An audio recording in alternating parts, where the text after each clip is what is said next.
It's 11 at night. You're in bed, scrolling. A 26-year-old just posted her new apartment tour. Floor-to-ceiling windows, white marble countertops, a little espresso station that costs more than your first car. She's a content creator, or a marketing consultant, or she sells digital planners. You're not exactly sure, but she's definitely winning. You double tap. You keep scrolling. A guy your age just bought his second rental property. Someone else is showing off a business-class lounge before her flight to Lisbon. A couple is renovating their kitchen and casually mentioning it's their third home. None of these people are celebrities. They're just people. Regular names. Faces that look like people you might know. Doing things you can't afford. And here's the strange part. You make $80,000 a year, or $60,000, or maybe even $110,000. You're not struggling. You pay your bills, you have a job with health insurance, you're technically, statistically, in the top 20% of earners in your country. But you feel broke. Not just tight on cash, broke in a deeper, heavier way, like you missed some secret class everyone else attended, like you're watching life happen through a window while everyone else already got inside. This isn't a self-help video about gratitude or getting off social media. This is about a glitch in how modern wealth perception works, a glitch that's making tens of millions of financially stable people feel like failures. And it's not an accident. It was built this way. Let's start with an obvious question that's actually harder than it sounds. What does rich look like? 50 years ago, the answer was reasonably simple. Rich meant a house with a pool, a Mercedes in the driveway, maybe a country club membership. You could see who was wealthy because they lived in a different neighborhood, shopped at different stores, and moved in circles you weren't part of. The distance created clarity. You knew where you stood. Now, that visual boundary has collapsed. Social media didn't just give everyone a voice, it gave everyone a storefront, a curated showroom of their best angles, best purchases, best moments, and it placed all of those showrooms directly next to each other. Your cousin's vacation in Greece, a stranger's kitchen renovation, a college friend's engagement ring, your favorite podcaster's new studio, a fitness influencer's sunrise routine with a $7 matcha. All of it lands in the same feed. All of it feels equally close. All of it looks like a lifestyle that exists just one level above your own. This is the first mechanism, the flattening of context. When you scroll, you're not comparing yourself to billionaires. That would be absurd. Billionaires are obviously out of reach. You're comparing yourself to people who seem like you. Same age, same cities, similar interests, but they seem to be doing slightly better, living slightly bigger, winning slightly more. And here's the trick. Those people are also comparing themselves to someone slightly above them, and so on and so on. No one ever feels like they're at the top of the pile, because there's always someone just ahead. Now let's talk about what's actually behind the curtain. You see a 28-year-old showing off her new luxury handbag. What you don't see is the $4,000 of credit card debt that's still sitting on her statement. You see a couple on a 2-week trip through Italy. What you don't see is that they put half of it on a firm, and the other half was funded by skipping retirement contributions for 6 months. This is not an exaggeration. The data on this is genuinely alarming. In the United States, credit card debt hit $1.14 trillion in late 2023. That's a record. The average balance per borrower is now over $6,000. And here's the part no one talks about. The people carrying that debt are not primarily low income. They're middle income. Professionals, people with jobs and degrees and health insurance. People who look on Instagram like they're thriving. There's a term economists use called aspirational spending. It means purchasing things not because you can comfortably afford them, but because you're reaching towards an identity, a version of yourself you want to project. And aspirational spending has exploded, not because people are dumber or greedier than before, but because the reference point for normal has completely shifted. You used to compare yourself to your neighbors, to people at your office, to your immediate community. Now you compare yourself to a curated global highlight reel. Your brain can't tell the difference between someone in your city and someone on another continent. They're all the same distance away on your phone, meaning they all feel like peers, meaning their spending feels like the standard. This is the second mechanism, the disappearance of financial reality. Online, you see the outputs, the things, the trips, the upgrades. You almost never see the inputs, the debt, the parent loans, the inheritance you don't know about, the second job, the unpaid credit line. The image is separated from the structure, and you fill in the gap with a story that makes your own position feel worse than it actually is. Let's make the math uncomfortable for a moment. Take a median household income in the U.S. Right now, that's around $80,000.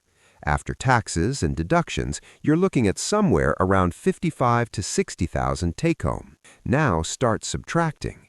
Rent or mortgage in most major metros runs anywhere from $18,000 to $30,000 a year.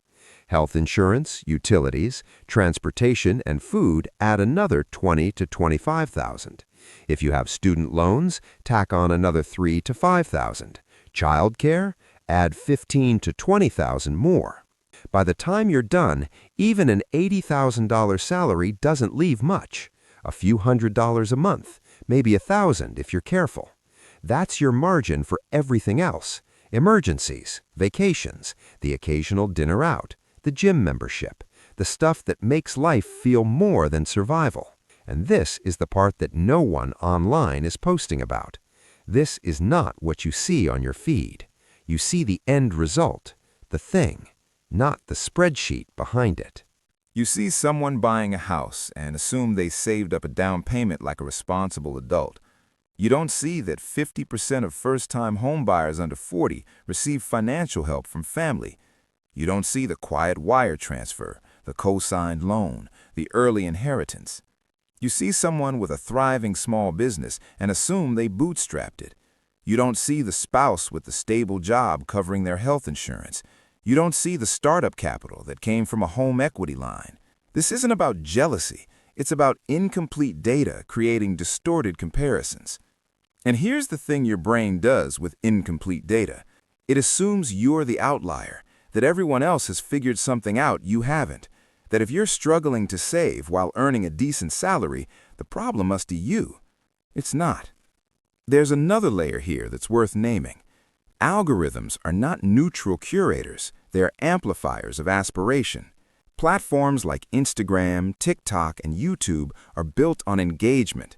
And what generates engagement better than almost anything else? Content that makes you feel something. Envy, desire, curiosity, longing. When you pause on someone's apartment tour, you're teaching the algorithm that this content holds your attention, so it gives you more and more and more.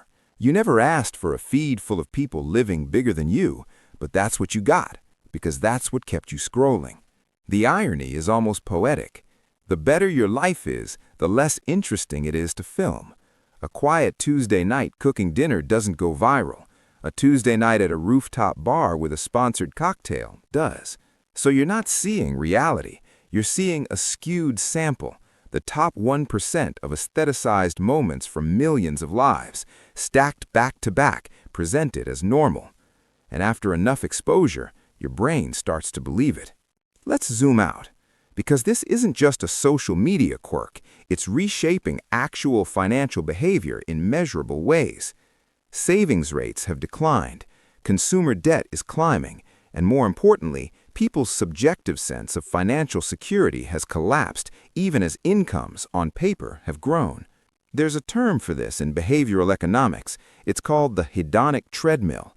The idea that no matter how much you earn or own, you adapt and your expectations rise with you.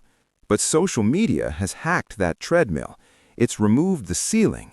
You used to get a raise and feel good for a few months. Maybe you'd upgrade your car, feel a little more comfortable. Then you'd normalize it and the satisfaction would fade.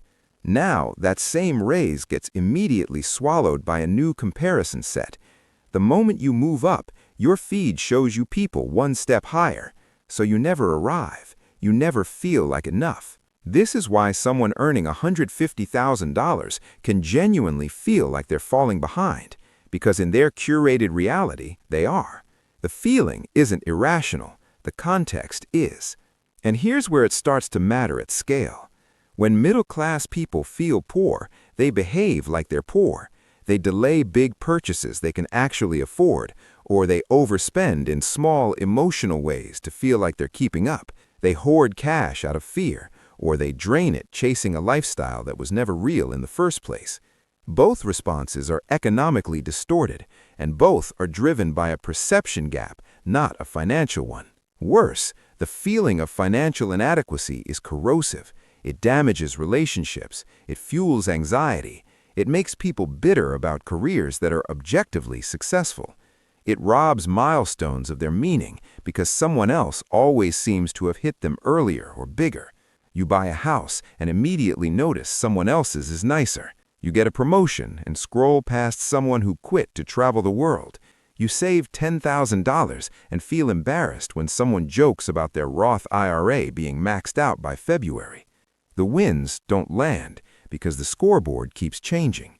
There's a quiet cruelty to all of this. The platforms that make you feel poor are also the platforms that sell you solutions.